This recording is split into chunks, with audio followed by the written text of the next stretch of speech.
Hermanos televidentes, hoy quiero traer para ustedes un mensaje poderoso que le he llamado las 7 reglas de oro para vivir en bendición.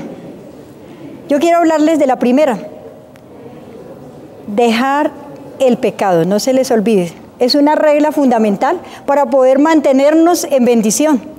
Dice la palabra de Dios en Joel 2:12: vuélvanse de todo corazón a Dios.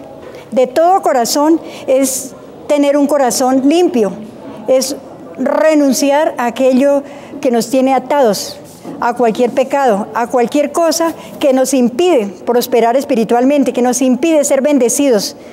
Dice la palabra de Dios en Job, en el capítulo 22, versículo 21, dice: ponte en paz con Dios y volverá a tener prosperidad. Muchas personas quieren vivir en bendición, pero resulta que hay una barrera, un obstáculo muy grande, que es el pecado. Queremos: Señor, ayúdame en esta necesidad que tengo, pero no cambiamos de vida. Si no hay un cambio en nuestra vida, ¿cómo pretendemos que Dios derrame esa bendición si nosotros mismos somos los que estamos poniendo esa barrera? Es el pecado el que nos separa de Dios, porque Dios siempre es amoroso. Él siempre quiere lo mejor para sus hijos, todo lo mejor. Pero esa barrera que se llama pecado es el que nos tiene así estancados. Por eso, queridos hermanos, no se les olvide esta primera regla de oro, que es dejar el pecado. Pasamos a una segunda, que se llama, muchos lo conocen, confesión, el sacramento de la reconciliación.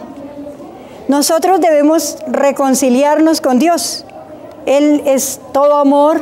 Algunos dirán: no, pero es que yo he pecado mucho, yo no soy digno. Es imposible que Dios me perdone. Mire, no importa el pecado que haya cometido, no importa donde usted se haya hundido en la maldad, en el fango, no importa. Dios es misericordioso y solamente quiere que nos volvamos a Él. Para eso tenemos que volvernos de un corazón, con un corazón contrito y humillado delante de Él.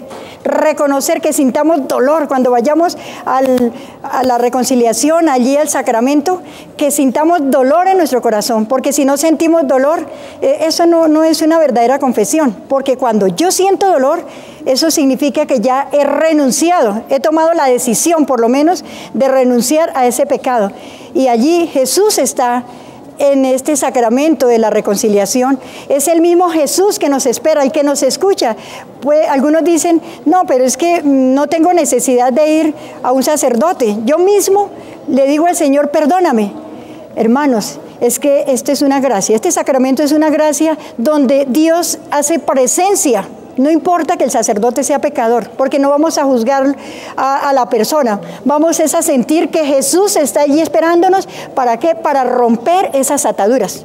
Porque solamente con el sacramento de la confesión, hermanos, se rompe aquellas ataduras que nos impiden abandonar esa vida pasada de pecado. Es la gracia que Dios nos da en este gran sacramento. Dice en 1 de Juan 1:9: si confesamos nuestros pecados, fiel y justo es Él para perdonarnos y limpiarnos de toda maldad. ¿Cuántas personas se confiesan y luego llega otro sacerdote? No, yo me voy a confesar porque yo creo que Dios no me ha perdonado. Es que cuando yo voy al sacramento de la reconciliación, Dios perdona, Él se olvida de todos nuestros pecados, de todos se olvida. Somos nosotros los que muchas veces no nos olvidamos y estamos con sentimiento de culpa o no creemos que Dios nos ha perdonado. Pero cuando, hermanos, nos acerquemos a esta bendición, nunca más nos volveremos nosotros a acordar de esos pecados. ¿Por qué? Porque debemos estar seguros que ya Dios nos perdonó. Lo más importante es pedirle al Señor que nos dé fortaleza para no volver a caer en Él. Y supongamos que esa área débil de ese pecado vuelve a caer, lo más importante es tomar la decisión, levantarse y volver a iniciar de nuevo. Dios siempre tiene los brazos abiertos para recibirnos. Hermanos, es un Dios misericordioso y ese es el sacramento de la reconciliación. Sentir la misericordia de Dios allí perdonándonos, porque dice el Señor, solamente los limpios de corazón verán a Dios. Y qué bonita palabra que nos ofrece el Señor. Si confesamos nuestros pecados, hay que reconocer primeramente y luego decir estos pecados. Fiel, el Señor es fiel con nosotros, somos nosotros los que no somos fieles. Y justo es la justicia de Dios, es la misericordia de Dios. ¿Para qué? Fiel y justo es Él, ¿para qué? Para perdonarnos. Y además, con esa sangre que derramó en el Calvario, limpiarnos de toda maldad. Es la promesa de Dios, por eso debemos creer en su promesa. Tenemos otra regla de oro, yo diría la número 3, que es leer la palabra de Dios. Si nosotros no leemos la palabra de Dios, no vamos a crecer en la fe. En el capítulo 8 de Romanos dice, la fe viene por el oír y el oír por la palabra de Dios. En Hebreos 4:12 dice así la bendita palabra. Dice, porque la palabra de Dios es viva y eficaz y es más cortante que espada de 2 filos. Dice, penetra hasta los tuétanos, discierne los pensamientos del corazón y llega hasta la división del alma y del espíritu. Eso es la palabra de Dios viva. La palabra de Dios tiene vida. La palabra de Dios transforma. La palabra de Dios cambia, hermanos. Pero muchas veces nosotros por pereza o porque no decimos, no, yo no entiendo la palabra de Dios, hay que pedirle entonces al Señor entendimiento cuando vayamos a leer la palabra de Dios. Es necesario leer todos los días un capítulo de la Biblia. Yo les recomiendo que ojalá empecemos por el Evangelio. Personalmente a mí me gusta el de San Mateo, ¿sí? Pero otras personas dirán, no, me encanta el de Lucas, otros no, de Marcos o San Juan. Lo más importante es que ustedes diariamente no pasen un día, porque es que la palabra de Dios, hermanos, es la noticia, la mejor noticia que Dios trae para nosotros. ¿Cómo vamos a conocer? Y si yo les preguntara a ustedes, ¿qué es la palabra de Dios? Algunos darían muchas definiciones. Yo les digo, la palabra de Dios es el Verbo encarnado. Es decir, Jesús se encarnó y se hizo hombre. ¿Para qué? Para salvarnos, para librarnos de la condenación eterna, para perdonar nuestros pecados, hermanos. Entonces, la palabra de Dios es el Verbo encarnado. ¿Cómo voy a conocer a Jesús si no leo su palabra? A través de la palabra nosotros podemos sanarnos. A través de la palabra nosotros crecemos espiritualmente. A través de la palabra nosotros también somos transformados, porque la palabra de Dios sana, libera, transforma. Muchas veces que si viene este padre o el padre tal para que me sanen, no. El mismo Jesús le puede sanar leyendo la palabra de Dios, hermanos. Eso es importante, que no pase un día sin leer un salmo para que entendamos quién es Dios. Maravilloso, leer un proverbio para que nosotros sepamos que a través de los proverbios poder relacionarnos con los demás. Esto es importante, nosotros como católicos, amar la palabra de Dios, quererla. Muchas personas tienen la palabra de Dios en el centro de allá de la sala, pero nunca la leen, o con el Salmo 91, creyendo que así van a tener protección. Hermanos, ¿por qué no la leemos? ¿Por qué no conocemos a Jesús? Él quiere darnos muchas bendiciones, pero como no lo conocemos, entonces les invito para esta tercera regla de oro, que se llama leer la palabra de Dios. También dice en Primera de Pedro, en el capítulo 2, versículo 1, dice, dejen toda la maldad, el chisme, la envidia, la crítica. Dice, y desead como niños recién nacidos la leche pura y espiritual, para que crezcáis por medio de ella y así sepan encontrar la salvación. Qué bonito, la leche pura y espiritual se refiere a la palabra de Dios. Nosotros debemos desear, como un niño llora cuando no se le da de comer, así tenemos que ser nosotros, sentir lo mismo, un deseo grande, pero hermoso, de buscar la palabra de Dios, como decía el salmista David, ahí en el Salmo 42, dice, como siervo sediento en busca de un río, así Dios mío, mi alma tiene sed de ti. Qué bonito es encontrarnos con Jesús a través de su palabra. Otra regla también es la oración.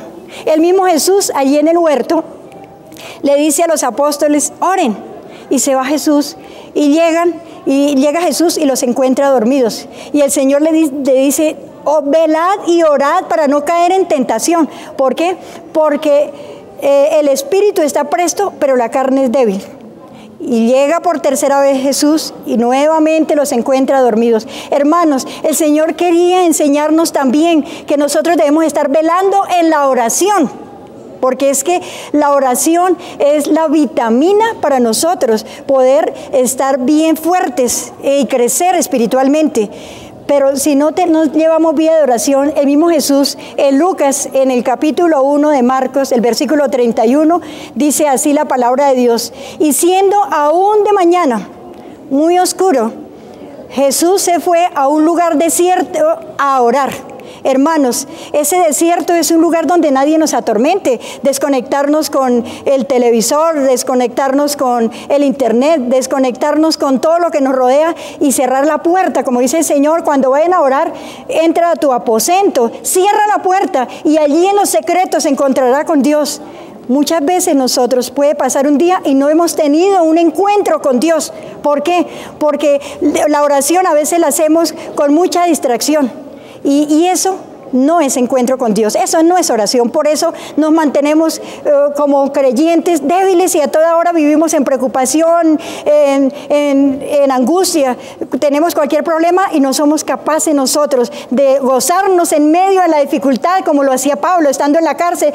Él mandaba a los de Tesalónica un mensaje: orad sin cesar, estad siempre gozosos, dad gracias a Dios siempre por todo y en todo. Eso lo encuentran en Primera de Tesalonicenses, en el capítulo 5, 17, 18 y 19, búsquenlo. Estando él desde la cárcel, él no se preocupaba, sino estaba lleno de gozo. Las preocupaciones, hermanos, sí nos pueden angustiar en un momento dado cuando nosotros no estamos fuertes en la oración, cuando no leemos palabra de Dios, cuando no frecuentamos los sacramentos. Quiero hablarles también de otra regla de oro, que es el ayuno. La palabra de Dios nos habla mucho sobre el ayuno. El mismo Jesús ayunó, pero muchas personas no saben qué es el ayuno. Yo les digo que el ayuno es abstenerse de algo, es decir, renunciar a algo. Y nosotros, si hacemos un ayuno, tenemos que estar en oración. Porque si ustedes dicen, yo voy a ayunar todo el día y no tienen oración, hermanos, están haciendo dieta, están aguantando hambre. Eso no es ayuno. El ayuno que debemos hacer es el que le agrada a Dios. Por ejemplo, si personas quieren hacer ayuno de 2 o 3 días, no pueden hacerlo en el trabajo. Deben alejarse a un lugar desierto, a un lugar en medio de una naturaleza para estar con Dios, o si no, es aguantar hambre y se pueden enfermar. Eso no pide Dios. Hay varias clases de ayunos que ustedes pueden encontrar. El ayuno, por ejemplo, de mortificación para cualquier tiempo. La Virgen María en Medjugorje habla sobre el ayuno. Dice que nosotros debemos ayunar porque el ayuno nos libera. Hermanos, ¿cuántas veces hablamos de liberación? Pero sabiendo que tenemos muchas oraciones, estamos siempre buscando hacer carga. Que no, padre, sacerdote, mire, venga y haga esta oración. Hermanos, usted lo puede hacer a través de la oración y el ayuno. Haciendo una oración, un encuentro personal con Dios, el Señor va sanando, leyendo la palabra de Dios, va liberándonos, porque todas estas prácticas son reglas de oro que nos va a sanar y nos va a liberar nuestra mente, nuestro espíritu, hermanos. Pero muchas veces nosotros queremos es que otras personas oren por mí. Empiecen ustedes allí, desde su casa, todos los días. Empiecen un ayuno, por ejemplo, una vez por semana, decir, voy a suspender lo que me agrada en el día. Voy a dejar de comer carne, voy a dejar de comer huevo o el tinto, lo que a ustedes les gustan, y esa plata que ustedes gastaban, regalarla a un pobre. ¿Sí? Ese es el ayuno que le agrada a Dios. Dejar, por ejemplo, el mal genio. Podrían ustedes hacer un ayuno no les digo que 40 o 100 días o 20 días, empiecen por un día. El ayuno, ustedes pueden iniciarlo hoy. No voy a ponerme de mal genio. ¿Por qué? Porque si usted está ayunando, Satanás tratará de enviarles personas para que ustedes se pongan de mal genio. Entonces, hermanos, por eso es que Satanás, el ayuno, trata siempre de interferir para que nosotros no lo hagamos como a Dios le agrada. Entonces, empiecen por un día. No me voy a poner por hoy de mal genio. Y si pudieron lograrlo, mañana tampoco. Y así, a ver cuántos días alcanzan ustedes a hacer ese ayuno. Esos son los que le agradan a Dios. El de dejar todas aquellas actitudes, el chisme, por ejemplo, la crítica, dejar de comer algo que a ustedes le agraden. Por ejemplo, si les gustan los bizcochos o el pan, entonces dicen, bueno, por 3 días no voy a comer pan. Ese ayuno le agrada también a Dios, porque ustedes están renunciando a algo que ustedes quisieran hacerlo, pero que con la fuerza de Dios pueden lograr hacer ese ayuno. Y lo más importante, la oración. Tenemos otra regla importante, como es la Eucaristía. Es que, hermanos, si nosotros no somos de Eucaristía, muchas personas creen que solamente con hacer novenas o hacer oraciones personales, esos son importantísimas, sí, pero de todas las oraciones, de todas, la más importante es la Eucaristía. ¿Por qué? Porque es que la Eucaristía es el alimento. Permítame recordarles, porque algunos, por ejemplo, algunos hermanos separados no valoran la Eucaristía. Y dice la palabra de Dios en San Juan, en el capítulo 6, del 48 en adelante. Mire que Jesús mismo se paró en medio de una multitud y dijo, yo soy el pan que da vida. Los antepasados de ustedes comieron y murieron. Dice, pero yo hablo del pan que baja del cielo. Quien come de él no morirá. Qué frase tan hermosa, qué palabra tan sanadora. Y sigue diciendo Jesús, yo soy ese pan vivo que he bajado del cielo. El mismo Jesús vino del cielo para ofrecernos ese pan que está a través de la Santa Eucaristía. El que come de ese pan vivirá para siempre. El pan que yo daré es mi propia carne. Palabra de Dios. Nadie puede negar el poder que tiene la Eucaristía a través de este gran regalo que Jesús allí en la última cena también dice que tomó el pan y habló y tomó el vino y dijo, este es mi cuerpo, este es mi sangre. El que coma y beba no morirán, tendrá vida. Hermanos, es una realidad la Santa Eucaristía. No la desaprovechemos. Es que la Santa Eucaristía nos da vida. ¿Y cuántas veces nosotros creemos que simplemente con rezar el rosario ya no necesitamos de la Eucaristía? No, hermanos, el rosario también es otra de las oraciones poderosas. Es más, la Virgen Santísima en Fátima dijo, así con estas palabras la Virgen María, recen el rosario. Es necesario, así dice, es necesario rezar el rosario para que cesen las guerras. Se oye hablar de guerras y la Virgen Santísima nos entrega esa arma tan poderosa. Miren, el Santo Rosario no se lo ha inventado nadie. Fue el mismo Dios que lo reveló a Domingo, a Santo Domingo, ¿sí? Él quería encontrar una respuesta, cómo lograr que la gente se convirtiera. Y Dios le hizo un llamado especial, porque un llamado especial es aquellos que Dios toca para que hagan un ayuno más largo. Entonces, esos son llamados. El ayuno es una gracia. Así que no digan, yo voy a ayunar. No, eso es por el llamado de Dios. Pero ustedes sí pueden, como dicen, ayunos de un día, bueno, los que el Señor coloque. Los demás sí tienen que, así como Santo Domingo, irse a un lugar especial. Dicen que estaba ya Santo Domingo en ayuno cuando de repente apareció la Virgen Santísima y le trajo el arma poderosa. ¿Para qué? Para poder alejar a Satanás. Satanás le teme al rosario porque es el arma más poderosa para derrotarlo. Y por eso donde se reza un Santo Rosario, de ahí, de esas casas, de ese lugar, Satanás huye. El rosario es una oración liberadora también. Hermanos, ¿y qué pasó? La Virgen Santísima le entregó a Santo Domingo esa gracia de rezar el Santo Rosario. Por eso, otra regla de oro es el Santo Rosario, queridos hermanos. Y termino la 7ª regla de oro, que es importante también para nosotros vivir en bendición siempre, es ofrendar, diezmar y dar limosna. Muchas personas no saben la diferencia entre el diezmo, la limosna y la ofrenda. Hermanos, el diezmo es la 10ª parte de las ganancias y ese diezmo corresponde a la iglesia. En Levíticos, en el capítulo 27, versículo 27, habla el Señor sobre el diezmo. Y dice, en el 30, el versículo 30, dice, la 10ª parte de los productos están consagrados a Dios. Y en el versículo 27 dice, y todo lo consagrado, está hablando del diezmo, todo lo consagrado no puede tocarse ni venderse.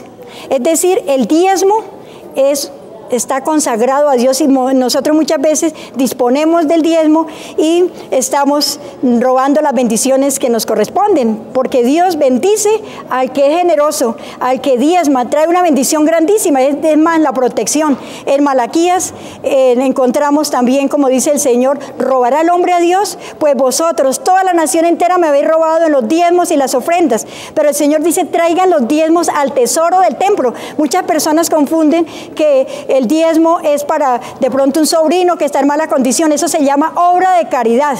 Qué bonito hacer esas obras de caridad. Dice el apóstol Santiago que eso trae bendición también, porque la fe sin obras no está muerta. Pero el diezmo es para los levitas, es decir, para los consagrados, para extender el reino de Dios. La ofrenda es distinta al diezmo. La ofrenda puede ser más del diezmo o puede ser menos. Igual dice el Señor, traigan los diezmos al tesoro del templo y verán que abriré las ventanas del cielo hasta que sobreabunde. Los diezmos y las ofrendas es para ayudar a la iglesia a extender el reino de Dios, hermanos. Entonces, si usted quiere ser bendecido, aproveche esta bendición que Dios quiere darnos cuando nosotros somos generosos con Él. El que es generoso prospera, dice el Proverbios 11:25, y el que da también recibe. Y el mismo Jesús dijo, es más bienaventurado dar que recibir. Si usted quiere recibir grandes bendiciones, pues ahí está, como dice en Corintios, dice que el que siembra poco cosecha. El que siembra mucho cosecha. Cada uno debe dar lo que haya decidido en su corazón y no de mala gana, porque Dios ama al que da con alegría. Y termino yo con esta promesa y que es para todos nosotros. Dice, Dios quiere darles a ustedes todo lo necesario. ¿Qué es lo necesario? El vestido, la casa, el carro, el trabajo, lo que usted necesite, ¿sí? Para que tengan de sobra y además ayudar a toda clase de buenas obras. Entonces, hermanos, regla de oro, porque es un principio espiritual del dar, es maravilloso. Experimenten ustedes, hagan la prueba, como dice el Señor ahí en Malaquías, y verá que os abriré las ventanas de los cielos, que hayan cielos abiertos, que las ventanas de los cielos se abran sobre su hogar. Empecemos también a practicar esta regla hermosa, como es la limosna, la ofrenda y el diezmo.